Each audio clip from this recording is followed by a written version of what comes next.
Petit update sur mes squats, j'ai décidé d'enlever mes chaussures d'haltéro parce qu'avec les chaussures d'haltéro, j'avais tendance à pas descendre assez bas sur mes squats. Du coup, j'ai testé de les enlever et effectivement, je me suis senti beaucoup plus stable sur mes squats sans les chaussures d'haltéro parce que les chaussures d'haltéro avec la petite talonnette, ça a tendance à te déséquilibrer un petit peu vers l'avant. Donc j'ai dû reprendre l'habitude de faire des squats avec les pieds à plat. Donc au début, c'est pas forcément évident, mais au moins j'arrive à descendre un petit peu plus bas sur mes squats. Et de toute façon, avec mes chaussures d'haltéro, je faisais des squats, des séries de squats à 85 kg, mais j'arrivais pas du tout à progresser. Donc je me suis dit, j'enlève les chaussures de squat, je me mets à plat, je descends plus bas sur mes squats et je mets moins lourd pour essayer d'avoir une meilleure forme entre guillemets, avoir une meilleure amplitude et essayer de regrappiller au niveau de la charge par la suite. Voilà où j'en suis pour mes squats. Donc j'ai descendu de 85 à 75 à peu près, mais au moins j'ai une meilleure amplitude et je ressens beaucoup plus le taf au niveau des cuisses, bizarrement, qu'avec les chaussures d'haltéro.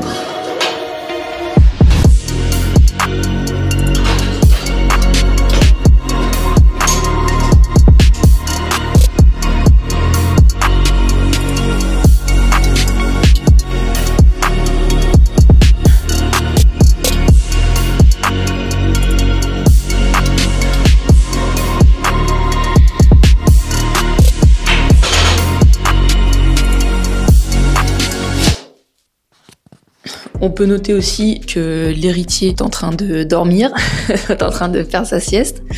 Donc voilà, j'essaie de faire ma séance, tourner ma vidéo en même temps que le bébé il dort. D'ailleurs, je rentre dans une nouvelle étape. Ma conjointe, jusqu'à présent, était encore à la maison. Et là, comme il a atteint 3 mois, elle a dû reprendre le travail, ce qui est normal. Sauf que quand elle était là, moi je faisais mes séances, je tournais mes vidéos assez tranquillement puisqu'elle s'en occupait. Sauf que maintenant, il faut que je jongle entre m'occuper de mon gamin et essayer de faire et mes séances et tourner les vidéos en même temps qu'il dort. Au début, je trouvais que c'était le bon plan, hein, tu vois. Tout le monde m'avait dit avant d'avoir un enfant, ouais, tu verras, un bébé ça dort tout le temps, t'auras largement le temps de faire ce que tu veux, nanani nanana. Mais pas du tout. Mon enfant ne dort absolument pas plus d'une demi-heure par sieste. Donc pendant une demi-heure, t'as pas forcément le temps de faire beaucoup de choses. Hein. Moi, en une demi-heure, j'ai fait mon échauffement et 2 séries, quoi, c'est tout. Donc j'ai l'impression que j'ai le seul gamin de la planète à dormir pas plus d'une demi-heure et à pas faire ses nuits au bout de 3 mois. Je pense qu'il doit y avoir un problème. Je vais devoir contacter le SAV, je pense. Et voilà, j'essaie de faire avec. J'essaie de maximiser les temps où il dort. D'ailleurs, je tiens à remercier la personne qui m'a dit d'acheter le babyphone caméra. Au tout début, quand il est né, j'en avais parlé sur une vidéo. Et il y a quelqu'un qui est papa qui m'a gentiment dit dans les commentaires, achète un babyphone caméra et comme ça, pendant qu'il fait ses siestes, et tu vas pouvoir faire tes séances. Donc c'est ce que j'ai fait. Maintenant, reste plus qu'à ce qu'il puisse dormir un petit peu plus longtemps qu'une demi-heure, par favor.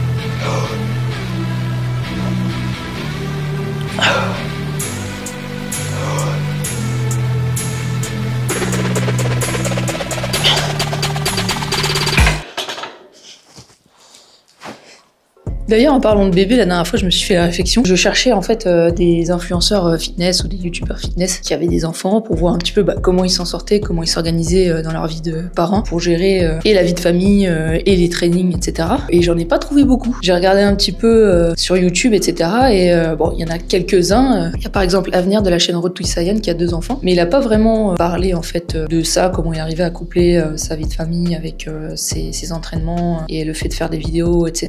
Il y a également le gars de Bodytime, il me semble pas qu'il en ait parlé et je me suis posé la question de savoir comment ça se fait en fait. Hein.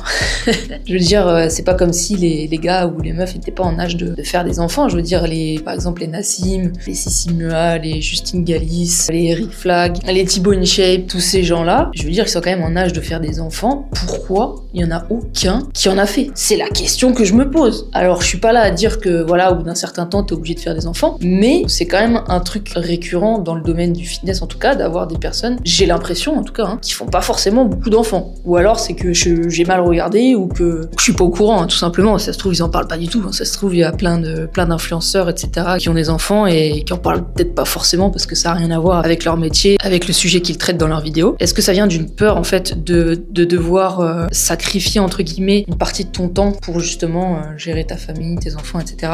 et que du coup ils auront moins de temps à consacrer à leurs entraînements et que forcément quand t'es influenceur fitness, faut que tu t'entraînes. Si tu t'arrêtes de t'entraîner, en fait, t'as plus rien à faire dans le domaine, entre guillemets. À moins que tu sois ultra vieux et que t'aies fait une carrière incroyable de coach ou j'en sais rien et que maintenant t'es cassé et que t'as quand même eu des années d'expérience dans le domaine et que t'as une expertise à y apporter, là, pourquoi pas. Mais c'est vrai que dans le domaine du fitness, tout passe par l'apparence physique et du coup, forcément, si t'arrêtes de t'entraîner parce que t'as plus le temps, parce que t'as une famille ou des enfants, ben, ta carrière, elle est cramée, entre guillemets. Donc, est-ce que c'est ça? Est-ce que c'est ça? Est-ce que c'est peut-être pas ça? Est-ce que c'est juste des gens qui travaillent énormément? Donc ça, je pense que c'est une réalité, hein, ces gens-là qui réussissent dans ce domaine-là, etc., qui sont connus, etc., c'est des gens qui travaillent d'arrache-pied. Hein. Leur succès n'arrive pas comme ça du jour au lendemain par hasard. Donc est-ce que ces gens-là préfèrent mettre l'accent sur leur vie professionnelle plutôt que sur une vie, voilà, personnelle, familiale? Donc ça, c'est fort possible que ce soit corrélé à ça aussi. Donc voilà, juste c'était une petite question que je me posais la dernière fois parce que justement,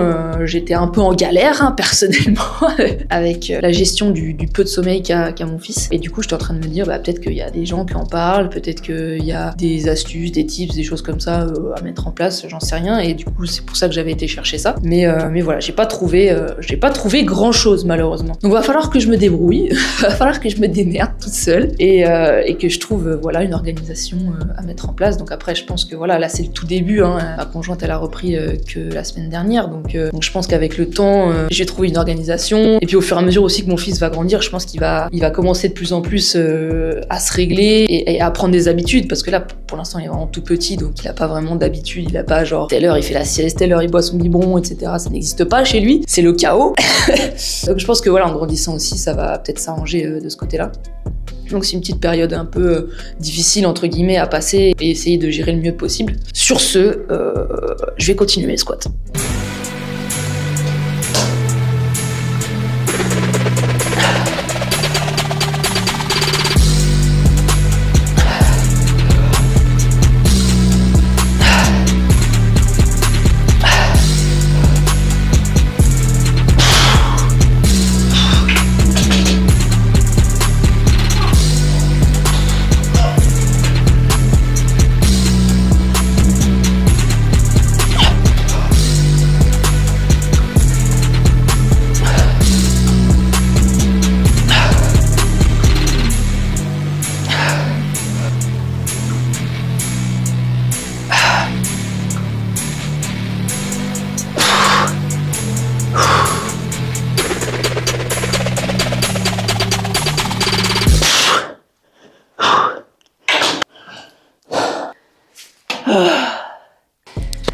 Donc voilà, ce dont je parlais tout à l'heure, c'est réalisé. Le monstre s'est réveillé. J'ai dû l'amener avec moi dans le home gym pour qu'il puisse... Ah oui, il me fait des sourires. Pour qu'il puisse regarder sa môme en train de péter des barres. Il est là, le petit monstre. Tu lui dis un petit truc? Bon, il veut rien dire. Plutôt contente sur le squat. J'ai fait mes 4 séries, donc on va pouvoir passer au développé couché. Oui, développé couché. Je me suis pris un vent.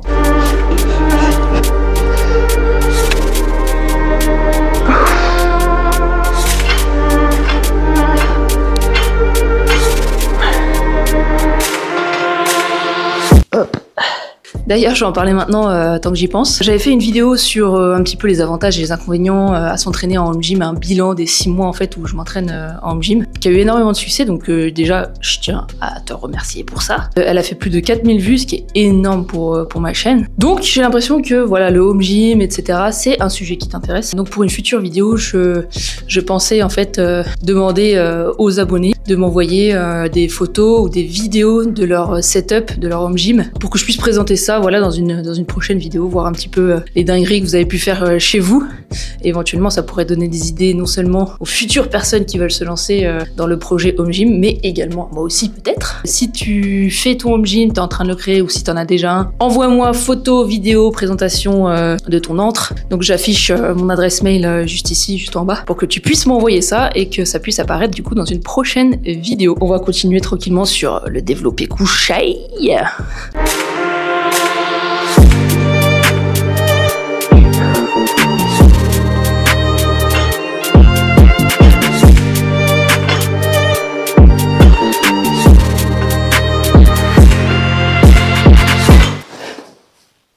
D'ailleurs, j'ai fini par m'acheter les petits poids de 1,25 pour pouvoir progresser sur le développé couché. Si tu me suis depuis un certain temps, tu sais que l'un de mes objectifs ultimes sur le développé couché, c'est d'atteindre les 80 kg. Et je suis toujours restée coincée à 75. J'ai déjà tenté plusieurs fois la 80, mais elle est jamais remontée. Et j'avais pas ces petits trucs-là pour pouvoir faire un petit palier intermédiaire entre le 75 et le 80. Faire une petite barre à 77,5, histoire de me rassurer, de me renforcer et de pouvoir passer la 80, bien évidemment. Je ne pense pas que ce soit pour aujourd'hui parce que je me suis assassiné les triceps hier. Donc ils sont un peu fatigués, donc je pense pas que j'irai très haut, en tout cas aujourd'hui, sur le développé couché.